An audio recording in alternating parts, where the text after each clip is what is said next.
Magandang araw! Hello BSU and hello world! Welcome to another episode of BSU Talks! Today's month is October, and what color is October? Pink. Pink! So Pinktober is all about Breast Cancer Awareness Month. I am Shaima Francisco and I am your host today, and I'm with Jumana Jabir. your co-host for today. So today we have a very brave and a wonderful guest with us today. She is also beautiful, especially in pink. So we have Miss Maria Teresa Vicente with us here today. Hello BSU, it's very nice to be here. I'm honored to be part of your podcast, and it's a privilege to be sharing my experience in this platform. So thank you for inviting me.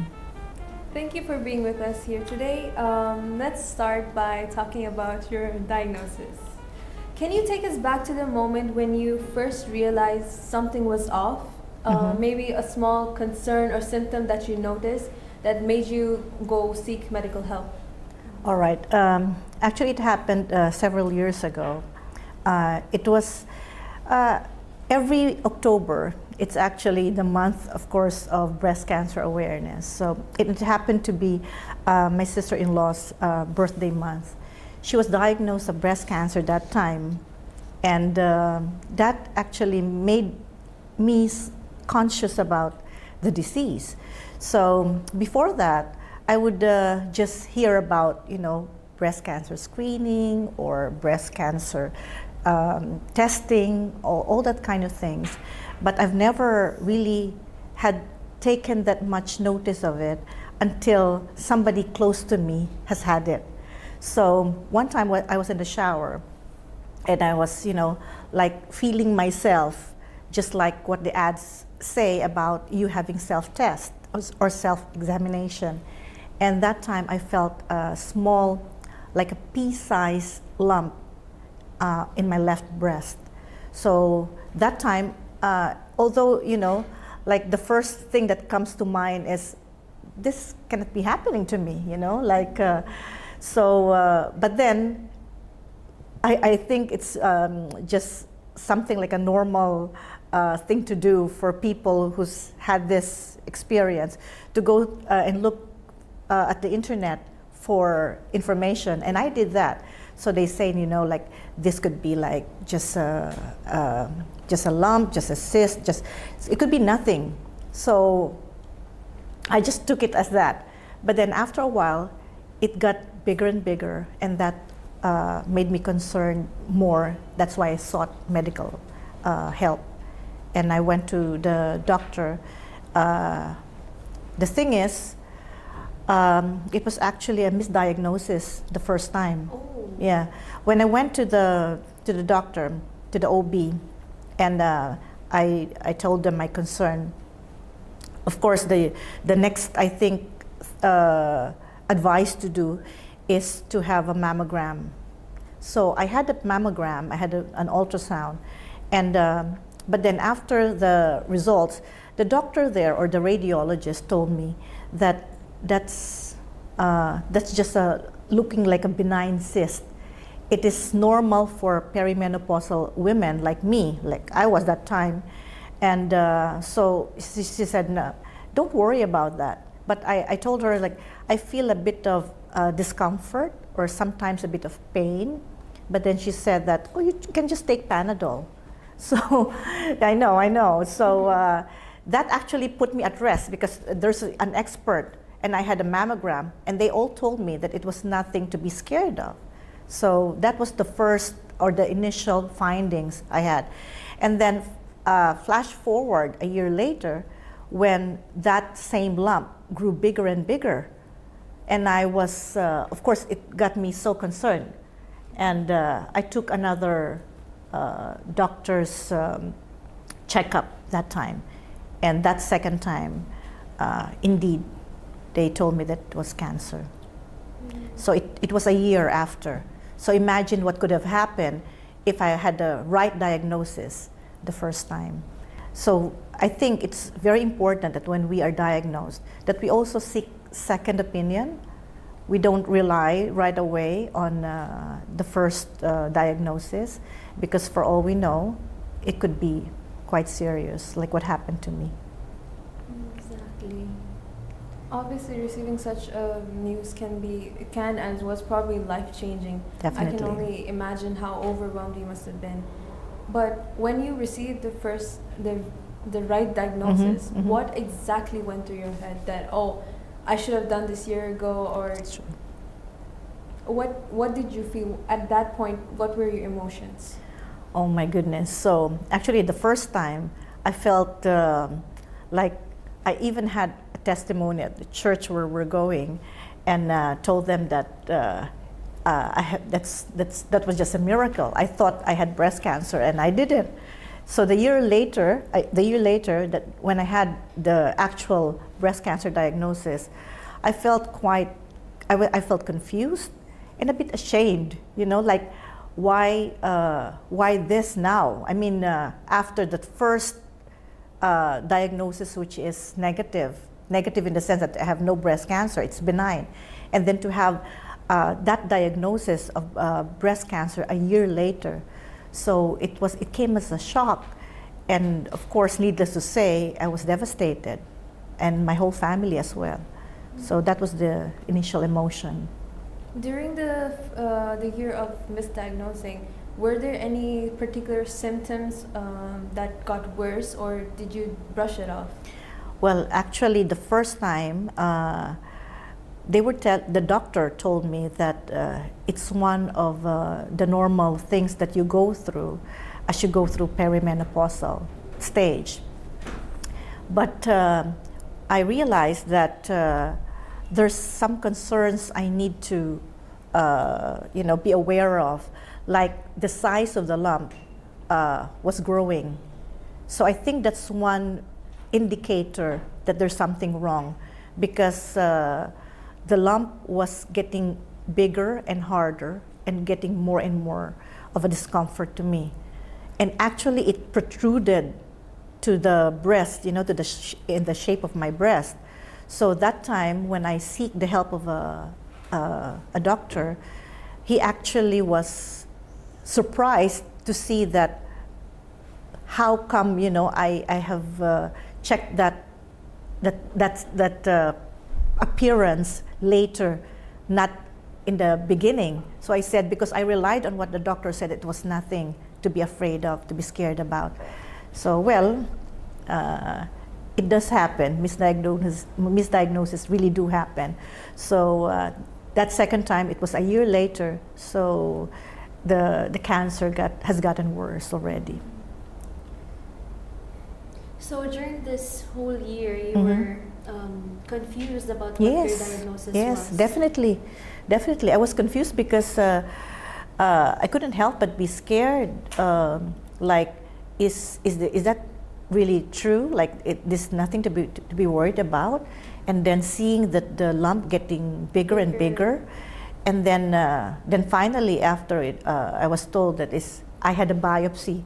So it's actually just a check, and then a mammogram and ultrasound, and then actually the second time I had a mammogram, by the way, the radiologist also told me that it doesn't look like cancer. So for the second time, I was told that it wasn't cancer because of the look of the lump. They're the experts. So I didn't know anything about breast cancer, especially that time.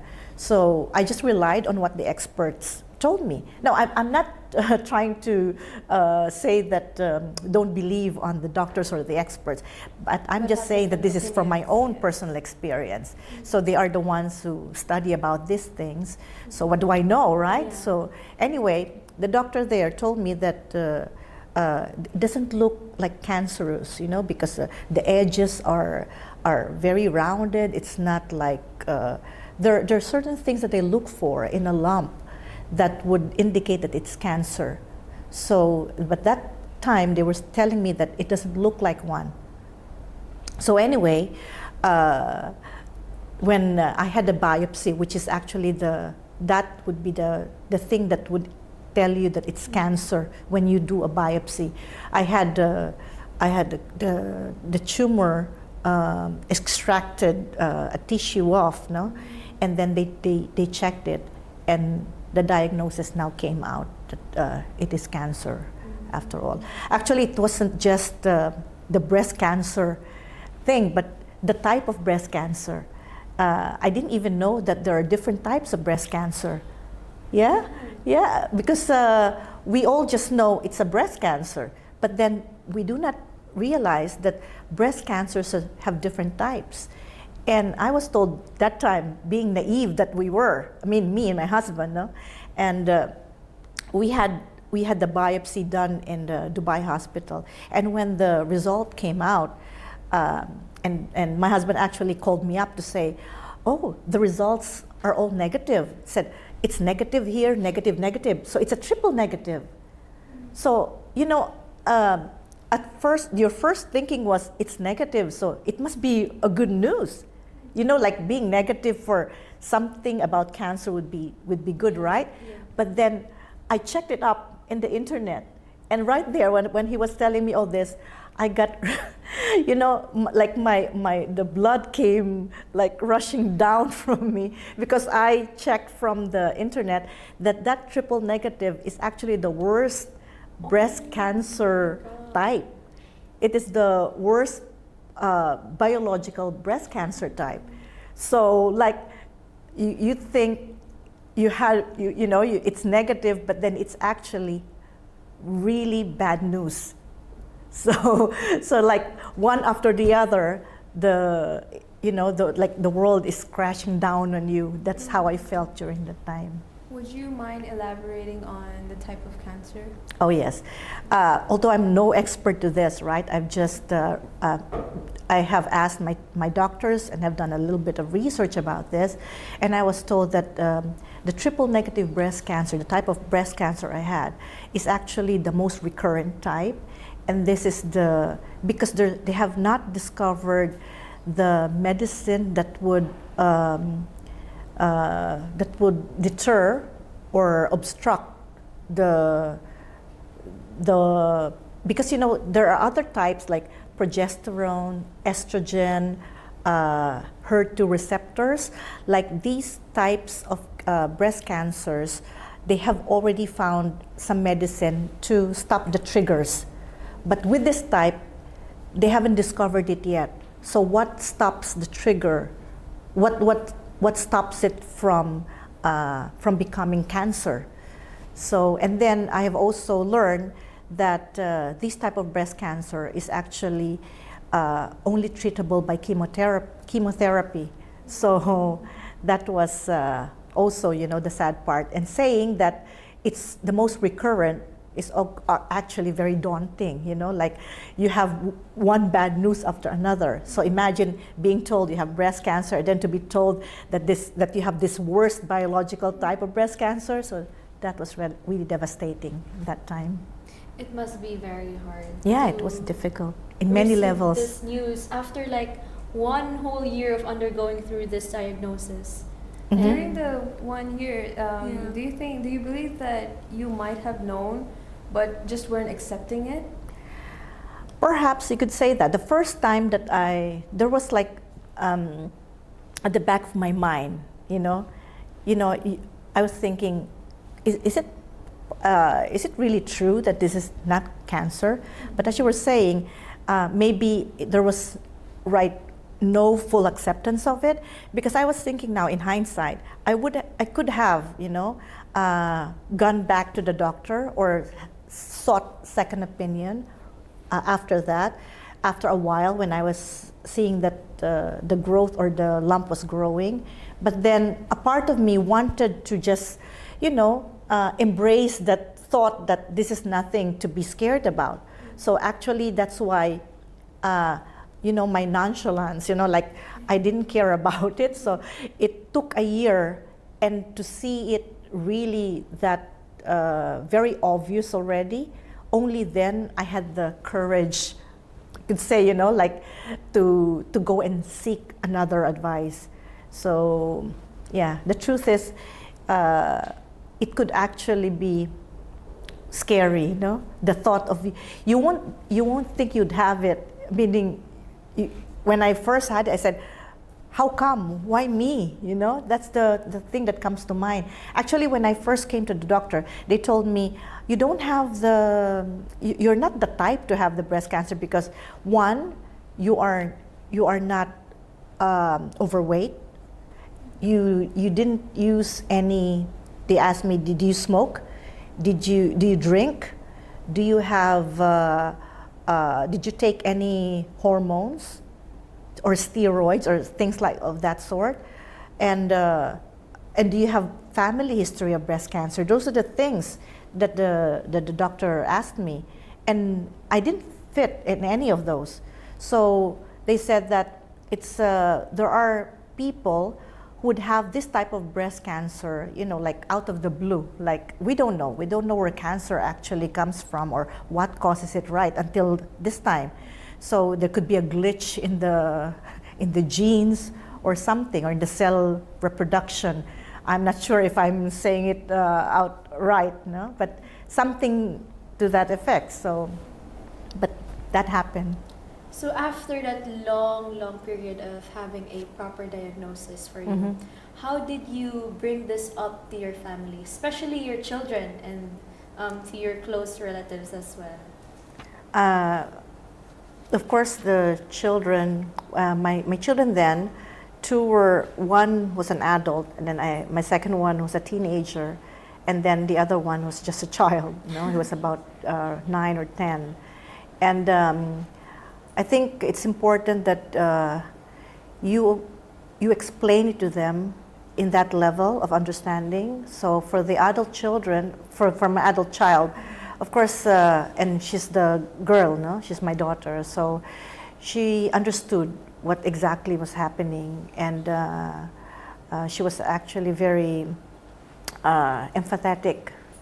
And then my teenage son, he's also mature for his age, so we explained to him what's happening, but there are some things that we didn't have to, you know, to tell him, just to avoid, you know, like him being stressed by the whole situation.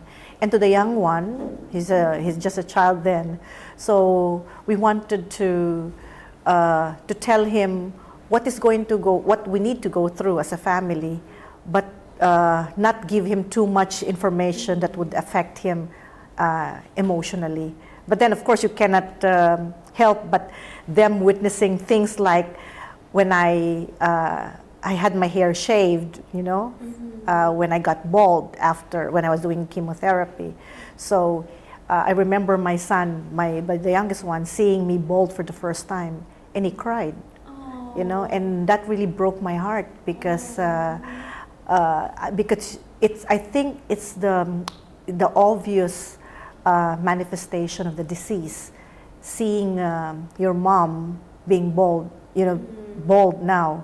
So, and that broke my heart because, of course, I wouldn't want my children, any of my children, to be hurt because the situation was hard as it was already, but to have them suffer, seeing me suffering, that was so much harder on my part.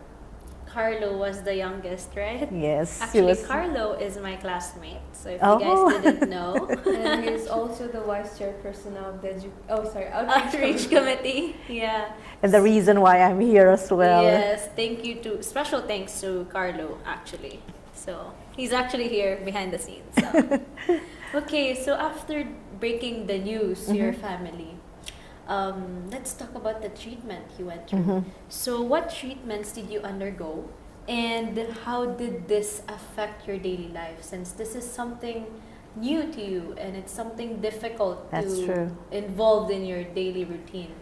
You know, I wish it's like any disease that you can just take medicine for, or, you know. Like a Panadol. Yeah, just Panadol or things like that. But of course, cancer is different, you know. It's actually, everything is so uncertain. Like the doctor, my German surgeon, is very, you know, like formidable. Like she sat me down and told me, this is what you are going to expect in your treatment. She said that you are going to have 6 months of chemotherapy. Actually, what I had was a neoadjuvant treatment. It's called neoadjuvant because I had chemotherapy first before surgery. Usually it's surgery. They remove the lump or you would have mastectomy or whatever kind of surgery you need to take. But that time I was advised, this is after I've had second opinion, okay?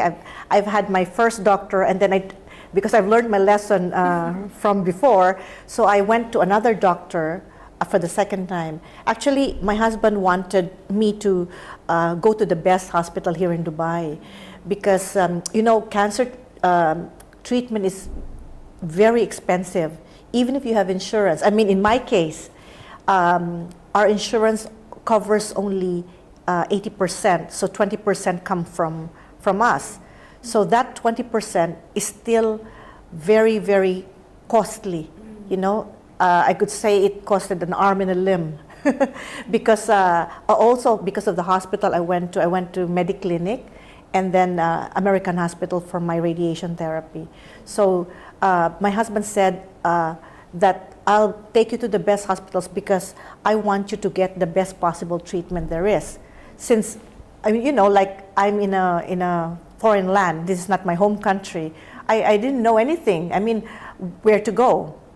So I even thought of going back home to the Philippines to seek medical help there. But then I was told that we believe that Dubai has very good hospitals and world-renowned doctors, which is actually true because my oncologist then, Dr. Shaina Dawu, was the head of oncology in Dubai Hospital, and she's a Harvard graduate. So you have to also make a research of who your doctors who will take care of you. So because of that, I've now relied heavily on their expertise. So when they told me you have to take chemotherapy first before surgery, I did that route. So I had 6 months of chemo. Actually, chemo is not just chemo. You also have soft chemo and hard chemo. Now I learned about that. The soft chemo is, I took that for, I believe, 18 sessions of chemo. 18. It's soft chemo because it hasn't that hard hitting. I had chemo every 3 weeks. Yeah. Every week. Every Wednesday, I remember I would go to the hospital, and then Thursday I'd have it, no? And then the next phase is the hard chemo.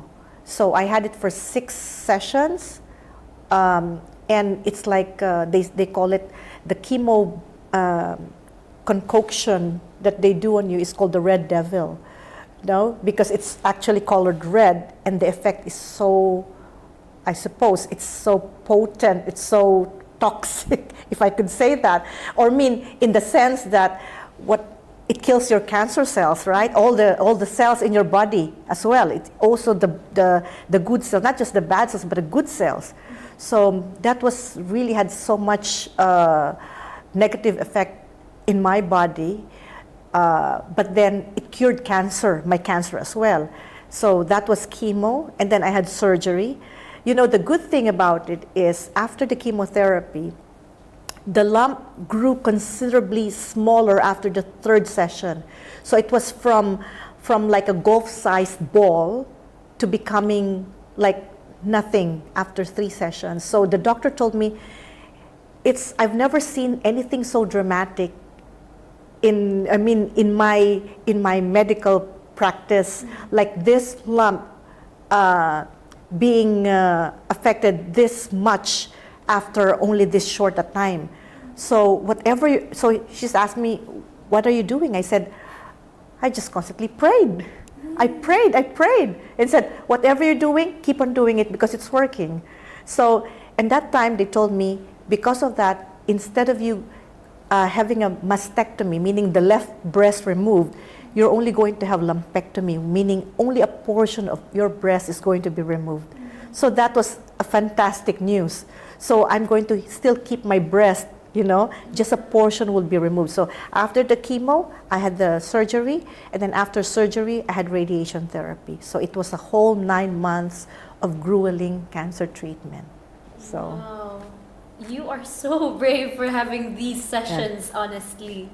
But how did you, I mean, are there like side effects? well, I think a lot of people know that chemotherapy would have really adverse side effects to the body. One could be, it could cause nausea, it could cause vomiting, loss of hair, and weakness, fatigue. Actually, physically, there's also, aside from baldness, there's like the color of your skin would turn like grayish brown, you know. All these things, you know. I felt some of these side effects, like my nails got a bit black. Now even it goes even to your nails. I mean, the effect of that chemo in your veins, you know, it is manifested to other parts of your body as well. And I lost all my hair, even my eyelashes, eyebrows, everything. So anyway, but the other effects like nausea or vomiting, you know, by God's grace, I didn't have those. I think I've had a very good support in many ways, that my mental strength was, you know, really overcame whatever side effects it would have had in my body. So, and I thank God for that. So I think I have quite, if I could say that, I breezed through chemotherapy, all because of all this support. I mean, spiritual, and my family, my church, my friends, that really played a huge part in my getting through the cancer treatment. That's great, Yes. honestly. Relying also through God's faith. That's true. And through your faith, through your prayers as Mhm. well. Let's talk about how you manage these side effects physically as well, not only spiritually, Mhm. physically and emotionally. How did this affect you? Oh, all right. Actually, the first time I was diagnosed, I was scared to eat anything, you know, like, I was thinking, was it because of the food that I ate, you know? I think when you are diagnosed with cancer, where did this come from? You know, I would Google, and I would check, you know, what causes cancer, what are the foods that I need to avoid, what are the foods that I need to eat. And, you know, one thing that I have learned is that when you are diagnosed, you don't rely on the internet, or don't go just doing your research on the internet, because all this information could actually be overwhelming. There's also conflicting information in the net. Yes. So if you rely on that, that would actually make you like, More stressed. yeah, so confused. Yeah. And that time, I couldn't even eat, because is this good? Is this not good for me? You're having doubts with your food Yes, as that's. well. I lost. I think I've lost 5 kilos in 1 week that time, because I couldn't eat, and then after a while, I realized that this can't be, because especially if I'm going to go through chemo, I have to have the energy, so I have to like sustain my body, so I have to eat well, and then I realized I would eat anything I want to eat. So just, you know, I would buff myself up, and I would have the strength and the energy to face cancer. So, but of course, I don't eat those, you know, like too much sugar, or like junk food and all that. What was your favorite thing to eat? Oh, actually, my favorite thing to eat is, I love sweets. I have a sweet tooth. And so they say that sugar is cancer causing, you know. I've asked a doctor about that. They actually tell me it's not, well, it is not a proven fact that sugar causes it. Well, I don't want to discredit anyone who's saying that, but all I'm saying is that's from my experience. So even my doctors told me that you can actually eat anything, but anything in moderation. So I said, what about red meat? Because in my research, they say that you avoid red meat, but they said, no, it's fine. Actually, after my treatment, my doctor told me, go eat at Five Guys. You know, go have a hamburger. She told me so, and I did just that. I was very obedient. So but you know, after several months of being a healthy eater, I would have green juice all the time. My palate lost its its taste for burgers and all that. So I said, after 3 bites, I don't want to eat this anymore. So I got used to the healthier lifestyle. Because of that. Fantastic, actually. Do you still follow it? Well, I could say that not as much. It's a good question. The first few years, I was actually very conscious of my diet. I was, I was trying to leave the health. I actually even wanted to become vegan in the beginning, or even just a vegetarian. But then I am with growing boys. You know, I have 2 growing boys who need protein in their diet. So whenever I cook, I can't like have not cook whatever I cook for them. So then I realized I think it's all about really having a balanced diet. So as time went by, you know, I became more and more complacent with the strictness in my diet and all the healthy life. So I also began eating the food that I avoided eating before, like sweets, like some junk food. Now I do have junk food every now and then. I have soda every now and then, you know, things like that. But all I say is that everything in moderation. Don't overdo it, because my doctor even told me, well, if you have a gallon of sugar, of course, that wouldn't just cause you cancer, it would cause you diabetes. I mean, for sure. So that I think is a very good advice, because if you are going to like not eat certain things that you like, and you deprive yourself of that, I think you deprive yourself of the joy of life, because eating is one joy of life that we have, right? Exactly. But just don't overdo it. You know, you can taste and have all these simple pleasures. So when you're avoiding some of these foods, you tend to crave it more. Of course, yeah, yes, I do. Because that's what I actually do sometimes. Like I keep on avoiding fries, but then I tend to crave more. So it's okay to, eat the foods you like, but in moderation. In moderation. Of course, there are certain things that are according to the doctors, no, or to the experts, that we shouldn't have. Like for those who have high cholesterol or high blood pressure, no, for your healthy heart, of course you avoid this and that, no, like fatty food, and those are all right, no. Of course, we have to follow what the doctors tell us. Now, all I'm saying is that in my own particular case, no, in my cancer journey, my cancer diagnosis, I was told regarding diet. So for now, I have green juice every now and then. But during the time I was, let me just say this, for those who are having treatments or had just been diagnosed, when I was doing chemo, I was told, or I was advised to have this juice, ABC juice, that I think really boosted up my immune system. It's green apple, beetroot, and carrot juice. So that combination, yeah, I sometimes have a little bit of ginger in it, and I took that every day.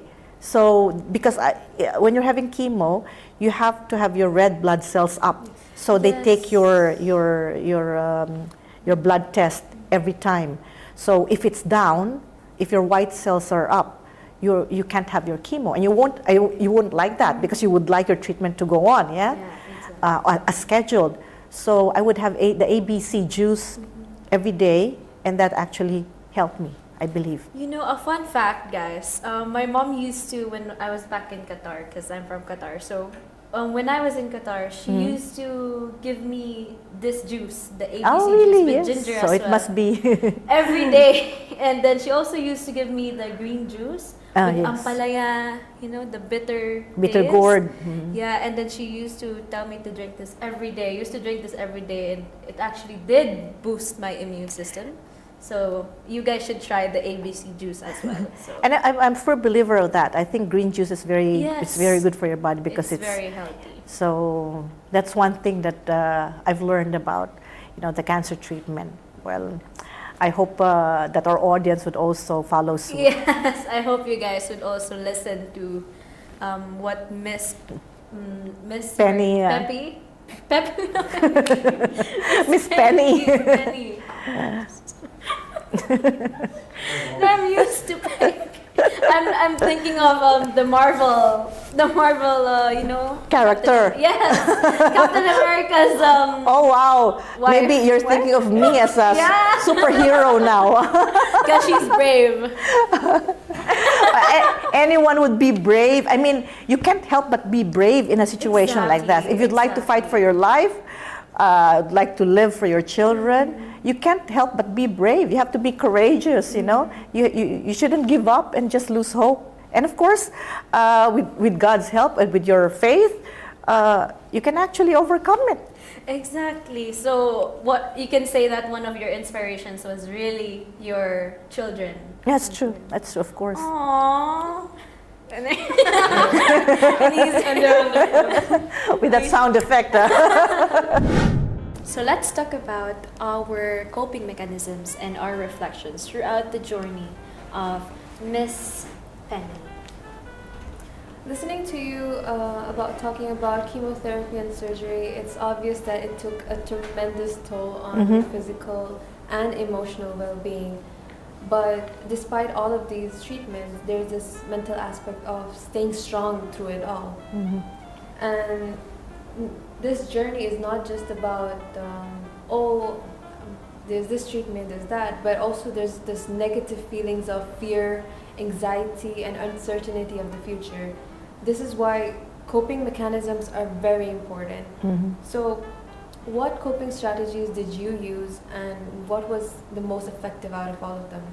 First, I'd like to agree that it's actually very daunting. The whole experience would make somebody really scared of the future. Even my doctor then told me that there's no guarantees. You will have this treatment and all that. So I believe it's very important that you cling on to your faith, that you are not just statistics. You know, they say that 1 out of 8 women or men, because men can also have breast cancer, would have this disease, you know. And I refuse to believe that I'm just one of these 8 women, you know, like, would I just die like just like that?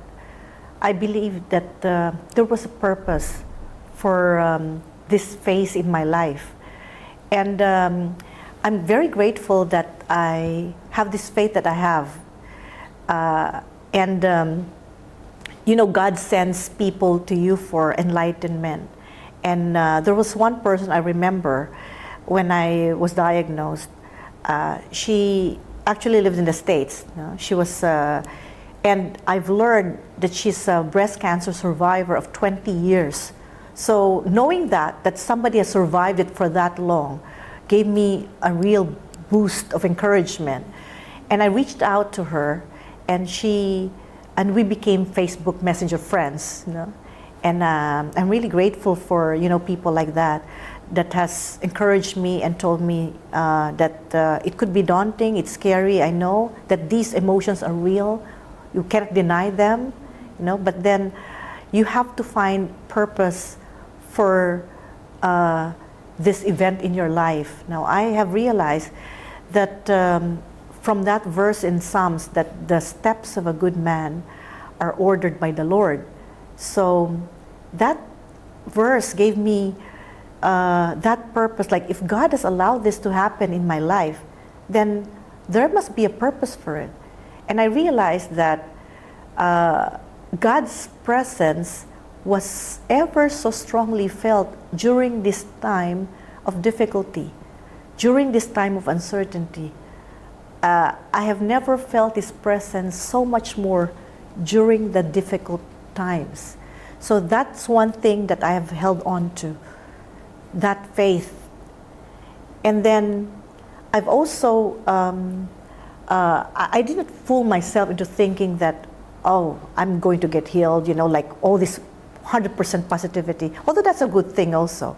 But then I was realistic that, as my doctors have said, you have the worst biological case, and there are no guarantees. Like, cancer treatment can work or not. Chemo. There are actual people who have died having from chemotherapy. Yes. Yeah, and during that journey, I had like group of friends or in chat groups. I've joined chat groups where I had like people who are being treated of cancer as well, and having those conversations in the group.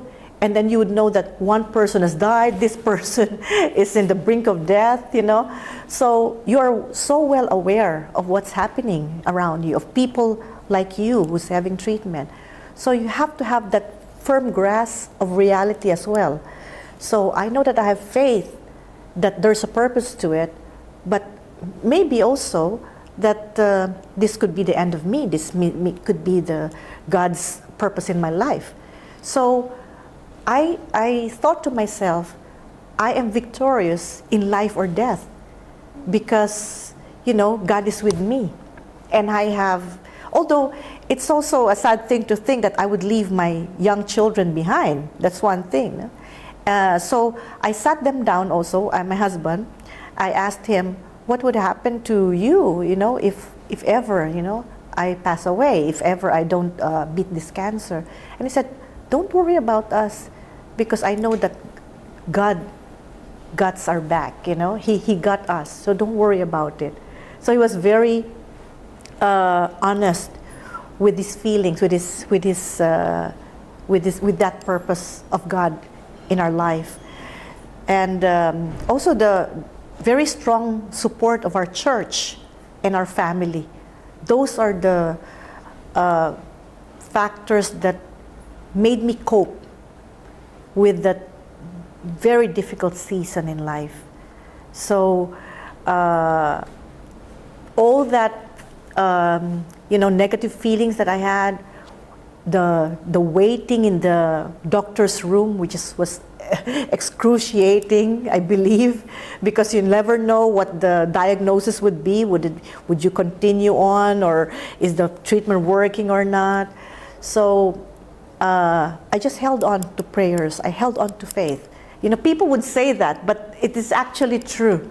I don't just say that as just some kind of a lip service. I say that because of the actual truth that has happened in my life, and I'm a living testament, that we have a living God. Clearly, you're a woman of God, but is there a turning point in all of this? Was there a moment that you felt like, okay, you know what, I completely give myself to God. Mm-hmm. This is how I know that He's here. Mm-hmm. This is how I know that I will be okay. Yes. There are several times actually. Some people would call it miraculous. There are things like I have said that I have never felt God's presence so strongly in my life, and now that this has happened, I have a platform. I have a story to tell. This is a legacy that I have. So there's so many instances that I could say that God was actually there. Not just in terms of, how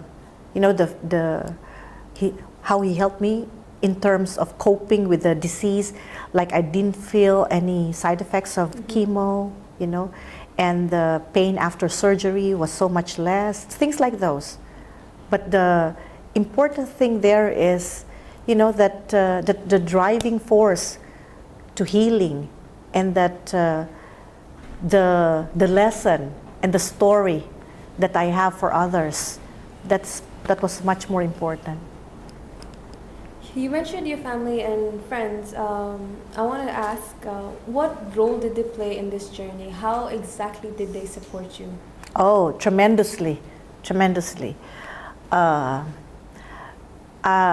would like to actually honor my husband and my children in this journey, because even though my children were young, I only had one adult then, as I said, teenager and then a child, but they never failed to give me or show me their support and their encouragement, and they prayed for me night and day. I had a strong support system. They have like a prayer chain.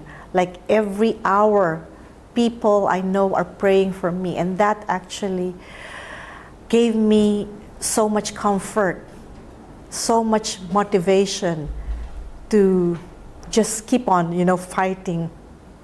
And it got me through till the end, all the support from my family and friends. That's amazing. You also mentioned joining a lot of Facebook groups. That's true, yes. Are you still in contact with them? Oh no, actually, this is what happened. That time I joined Facebook groups because I'd like to know, what their tips are, what other regimens they're doing. I'd like to know since I am an educator, I believe that information is power, So I would like to get a lot of information from around me. Although in the beginning, as I've said, when I used the internet to Google a lot of things, which I don't suggest to people who's just been diagnosed, because the internet could be overwhelming. It just goes to yes, and they're not 100% reliable, and you'll get confused. So I advise that you seek the experts' help. Although I also said before that I was misdiagnosed, but this is not to discredit our expert doctors. But what I've said is like you seek maybe second opinion, third opinion, just to be sure, of your diagnosis. Because, people can also make mistakes, even, experts can make mistakes. So, and then with prayers, God would actually lead you to the right people. So, and that's what happened. Well, all these support groups it's not that our family and friends cannot understand us, but having to empathize with you on a personal level, being in your shoes is a completely different thing. And you always need someone to talk to that has faced the same fears, That's same true. challenges. Was there any specific group of people that you connected with like this? Yes, that time I was going through treatment. There were people that, in the waiting room, in the doctor's waiting room, you have a lot of patients. So you get to chat with them. Actually, patients of different nationalities. And it was very interesting. And they invited me to their group. That was helpful. For some reasons, like you get to be informed of certain things, there are tips, what kind of wig to wear, or if there's like an exercise regimen that you can do, or some recipe of a green juice that you can take, things like those.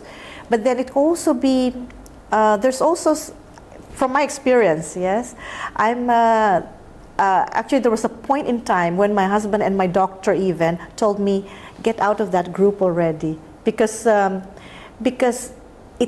there are also some things there that they tell you, like what's pain, what in their type of pain, or they are having these scans and then the results came out and this and that, like all this negative news coming out, and then you'd learn that one of the people in your group passed away. Oh, this person passed away already, like so somehow, you get affected by all this. It just adds on.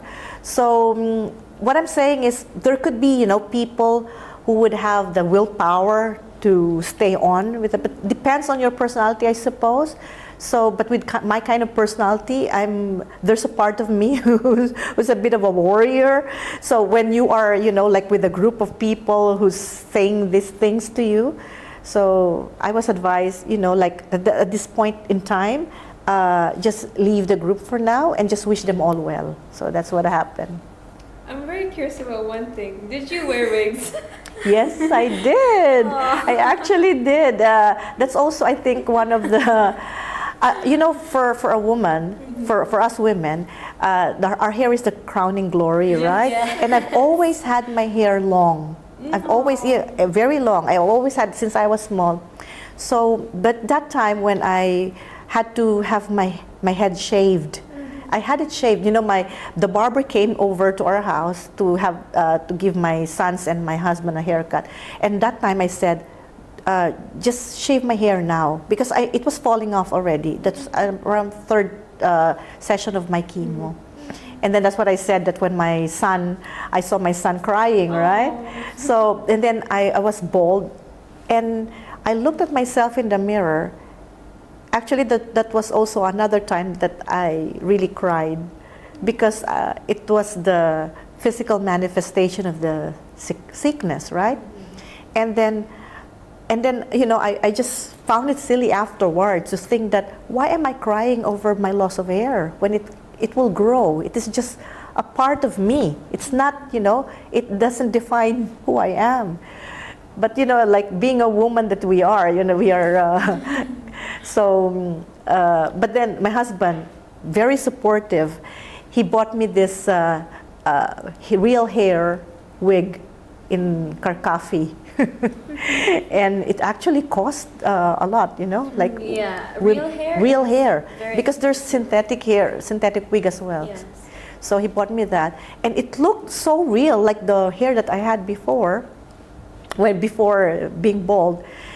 I work in a school, so none of the children in the school even noticed that I was wearing a wig that time. So it was so funny that, like, they never knew that I was doing cancer treatment. None of the children knew, because the wig looked like the one that I had before.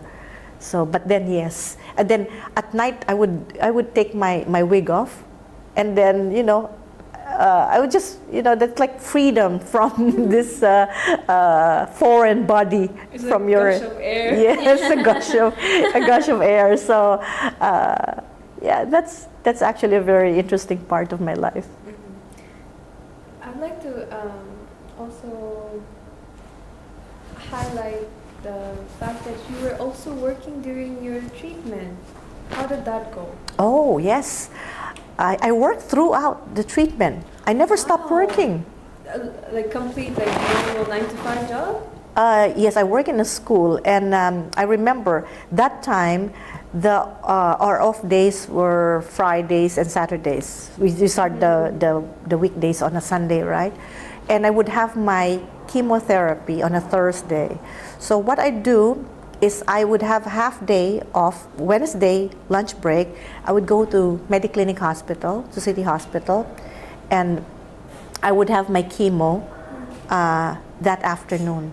There's a whole regimen of sessions, and, you know, like you have to get tested and all that. And then I would rest.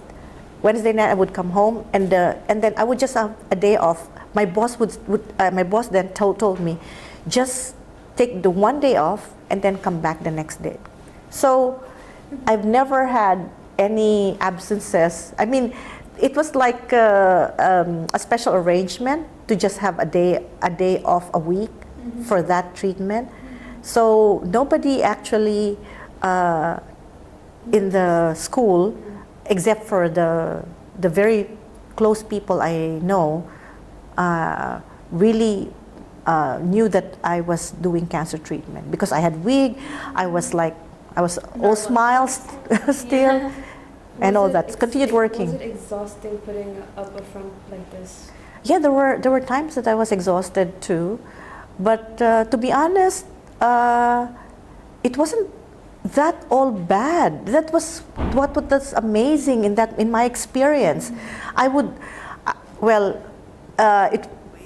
some people would have really very difficult procedures or treatments, but I'm grateful that I didn't have that much of a hardship, like in chemotherapy side effects, like surgery difficulties and all that. I also had lymphadenectomy. It spread to my lymph nodes, so I had some lymph nodes removed from my armpits. So I think one of the effects also is now I have some lymphedema, like my left arm would sometimes get heavy or sometimes get sore because I had some lymph nodes removed. So that's also part of it. But other than that, everything is all right. Everything was fine. Yeah, that's perfect. You're impressive. Yeah, exactly. all by God's grace. So let's talk about the reflections and the lessons you've learned, because it's important to also reflect on the journey and how it impacted your personal experience, the family dynamics as well. So my question is, looking back onto your journey, what are some of the key lessons you've learned so far? Oh, so many. Actually, I have a blog that I wrote this for the purpose of living. I mean, number one purpose is for me to have like some kind of diary. You know, it's for me to remember what has transpired.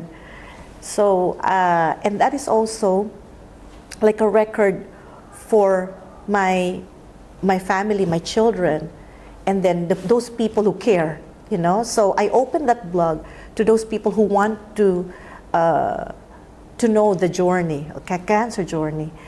And I remember writing down, you know, like some details about the cancer treatment. And then the things that I have written are the things that I have learned. So like what cancer has taught me. So there's actually, I think, 4 or 5 series of notes that I have written. I think first one would be, there is no testimony without a test. So this one that I'm sharing with you is a testimony of faith. It is a testimony of God's grace. So it's a testimony of He being alive and has power and mercy. So, but because of that testing, I now have a story to tell. This is a testimony that I'm sharing. So another thing is that God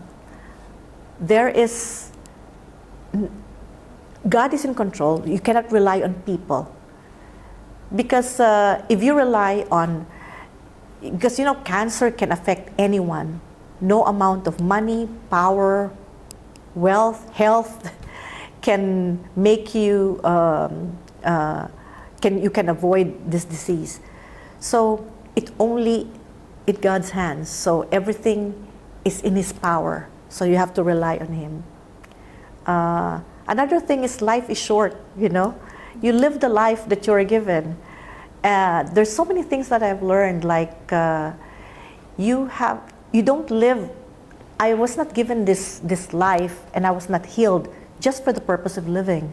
I can't just live my life just to go on living. I have to have a legacy.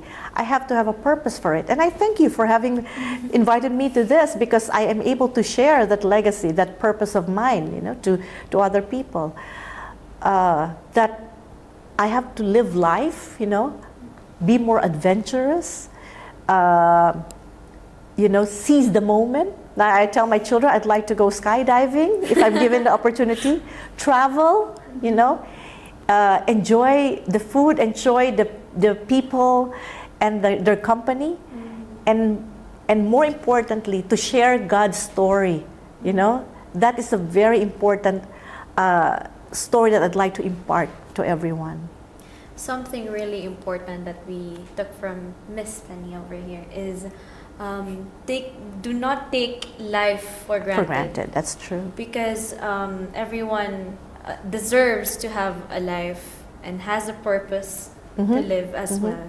So with your blog, do you still look back through the notes you've written? Definitely, yes.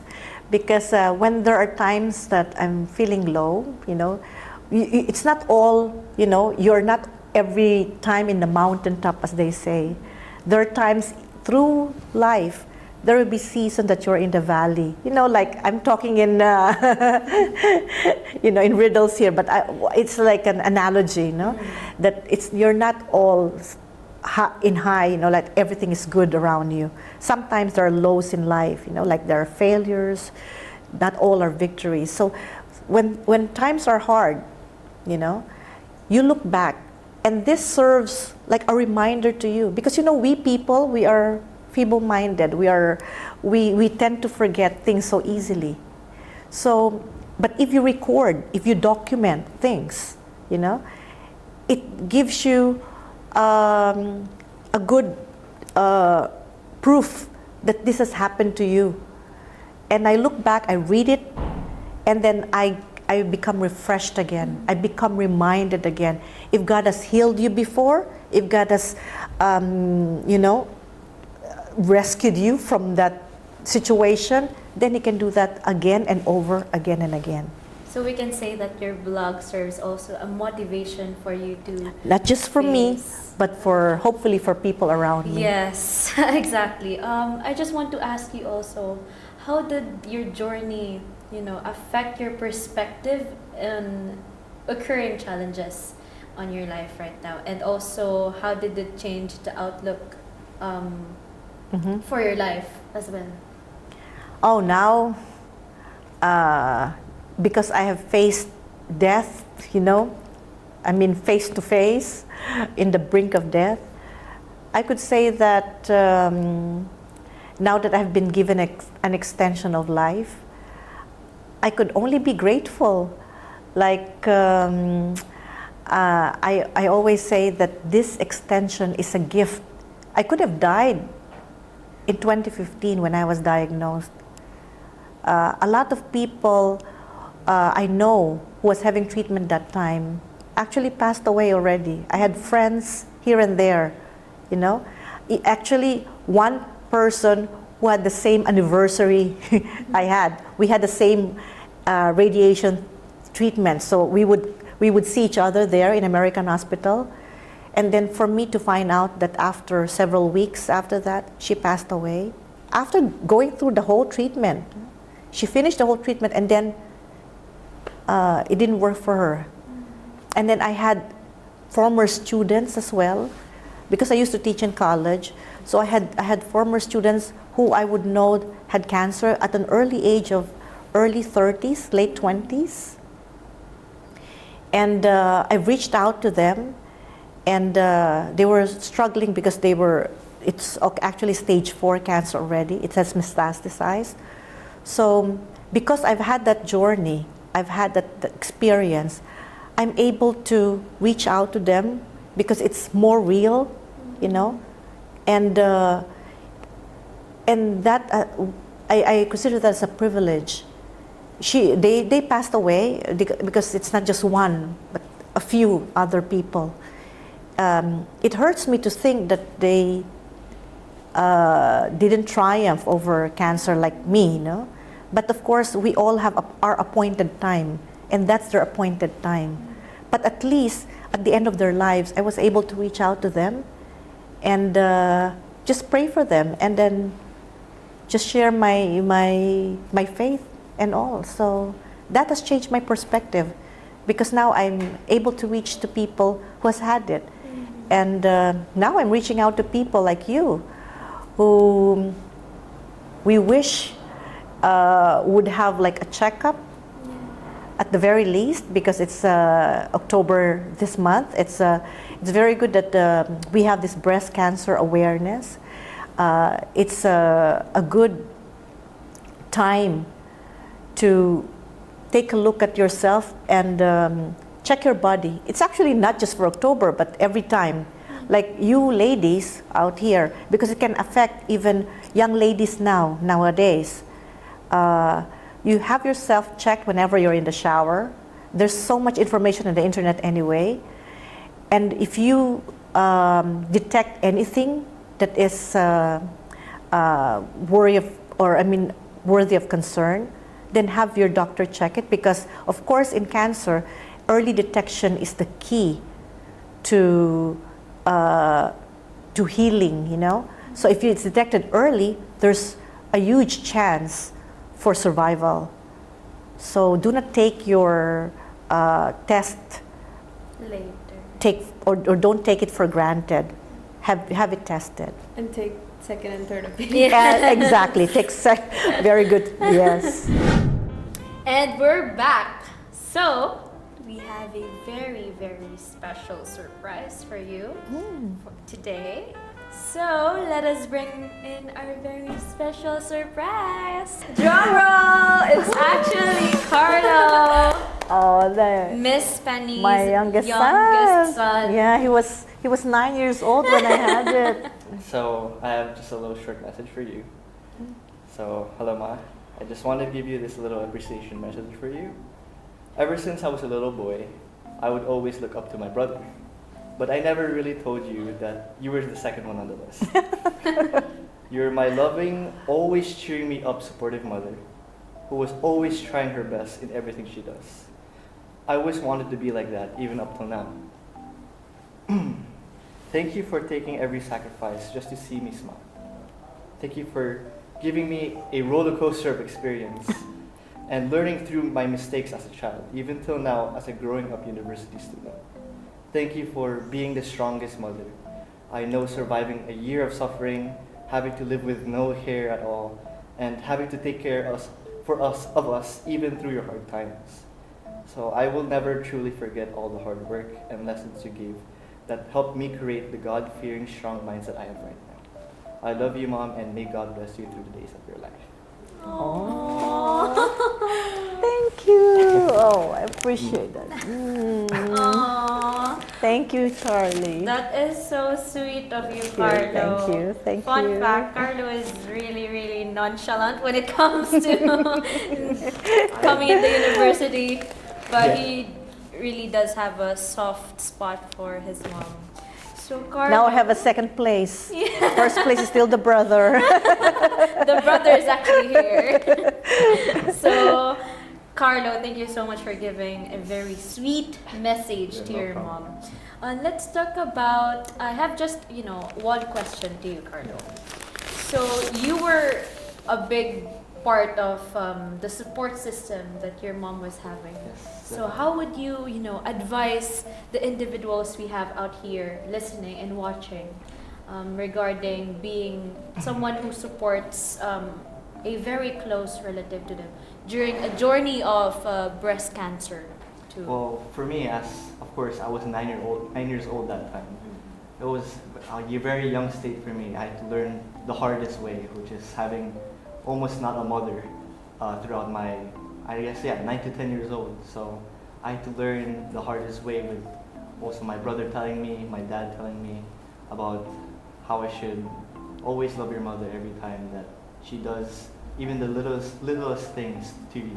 If she just cooks you food or even just takes you to bed and just gives you a little good night message. It's always an appreciation for how God has given me such a wonderful and strong mother, and that you should always, no matter what, love your mother for the amount of times they've effortlessly give you their heart and mind and soul. And when it comes to their suffering throughout their life, you have to always be the supportive every time. Even without it, you always have to be the supportive child, or even the supportive dad. Whatever you are, you have to be supportive to your mother, because they're such a delicate, they're such a precious Thank you. person. So, all right. Yeah. I'm so blessed to have a son like you. My sons, actually, I also have another son in here. They're so a precious What gift if to me. we call in the older son here so you guys can see? Oh! Because they're both here supporting their mom as well. Actually, I also have a daughter, but she's at home right now. So all these children are actually very supportive of me, and I really appreciate to have them, to be related to them. You have the privilege of being in the same family. Yes. Any message to your sweet mom? It was a bit different for me growing up because she had cancer when I was a teenager, and teenagers often have a more sensitive side to disaster, I guess. I found out she had cancer when I was at school. I got the call from one of my teachers. I think Mom had to tell someone, and then the teacher told me. And I was a very sensitive child when I was a teenager. I think the message that I want to give my mother is, and actually just not just to my mother, but both my parents, but my mother especially. Her greatest gift to me wasn't just the kindness, the intelligence, the lessons, the food. It was her gift of endlessly, consistently showing me the grace of God. Because that faith is the only thing we can turn back to when all else fails. So when your intellect fails you, when your wisdom fails you, when your understanding fails you, when your emotions fail you, when your job fails you, when your training fails you, you only come back to God. And my mother is the living testimony of God's grace. I always say this to anyone. My mother is my hero because she didn't overcome it by herself. She overcame it through God's grace, and then she had the humility to show that only through God's grace was she saved. And as a man, I could say that my mother is the greatest example of female empowerment, actual strength because Not feminism, huh? not feminism, but like to show what a truly strong woman is. Oh. And a strong woman isn't brash, she isn't loud, but she's delicate in her ways, and yet she, in her delicacy, in her delicateness, Mhm. she shows her strength. So yeah, that's my message to my mother, that Thank you, Paolo. she is an inspiration to all of us. Thank you. Thank you. I would just want to say that you have really blessed children That's here. true. And I'm a today. blessed mother Yeah, of my you 3 are children. A blessed mother, really. Such so. a cute family. Thank you. All right, we have learned so much today. Hearing your journey it's a reminder of how much strength, how much courage it takes to face challenges like these head on. Mhm, mhm. We're very honored for you to be here and your sons as well. Thank you so much for sharing your story. Mhm. It's a symbol of resilience and hope, and I'm sure a lot of people can take inspiration, motivation out of this, not just for hardships, but also in other situations that you can overcome anything. That's true. That's true. For our listeners especially, if you or someone you know are facing similar challenges, know that there are support available and you are never alone in this journey. Take care of yourselves and each other. This has been Jumana Jabir and Shaima Francisco, for BSU Talks. Rack Edition. Thank you. Thank you.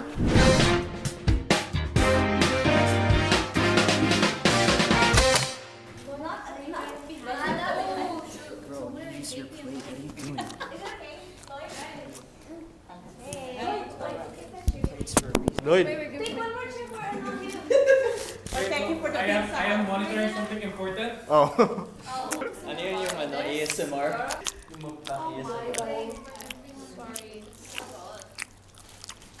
So are you the whole crew for the BSU? We would like to thank Pizza Hut for not sponsoring this, but delivering the food to us. Thank you. And we would like to thank Miss Oruj for letting this happen, for the people around that lent us equipment and let us use the room. We would like to thank Dr. Brohi's table. Sure. For letting us have the uni for this to happen. We would also like to thank. I never asked your names. I just realized. Paulo, and sorry, Penny.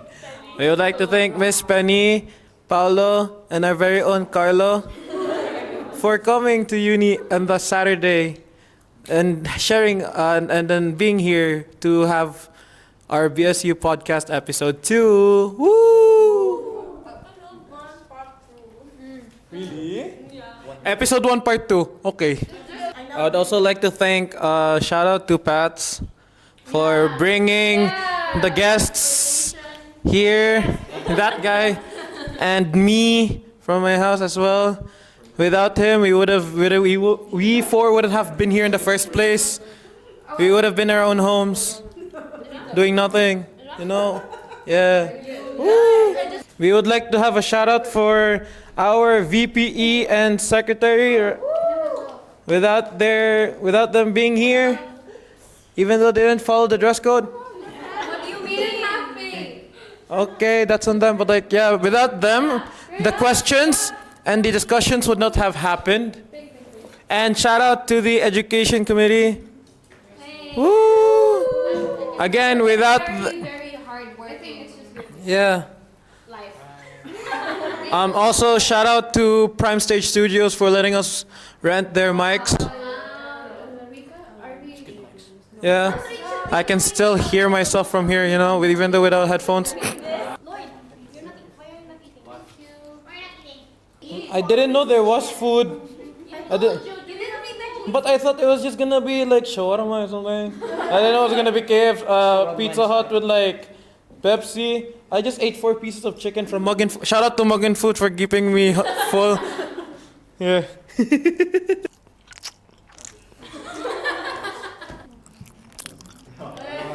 the host, we're the guests. Ladies and gentlemen, welcome back to BSU Talks. Right now, we're here with the student body for BSU, and we're here to talk about. No, how is your life in BSU right now? How's it?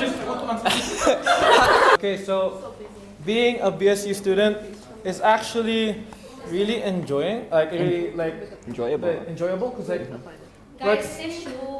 let's be honest, we've been hands on for our first month, and my brother told me that we've done way more than what a normal bachelor student does in a year or 2 years. Yeah. And you would. We started in July. Yeah, imagine. I was in the Philippines and they started planning for freshers. I'm like, hello? To be honest, my whole vacation revolved around planning for this school year. I really didn't have the time to go out with my friends because I was also, busy. Pause. You were out every other weekend. You would say that you're a lot more involved as students as compared to other universities. Would you say that? Not in Oh no, Universities. like we tend to compare ourselves with ourselves. Oh, Like, wow. We get to perform at the end of every month. Yeah, and we only get to go to uni 3 times a day. And we have field trips, maybe. We do actually. Stay tuned, CC and CS students. That this podcast, it's a wonderful avenue for like people like me who have a lot of stories to tell. You just have to pick the right person to invite. Yeah, I'm not saying that. So I'm not trying to. The right person. But I'm saying that for people who have stories to tell. Yeah. Exactly. All right. So, ano ba? Let's go. Are we all okay na ba yung mga yung ating mga drivers to go?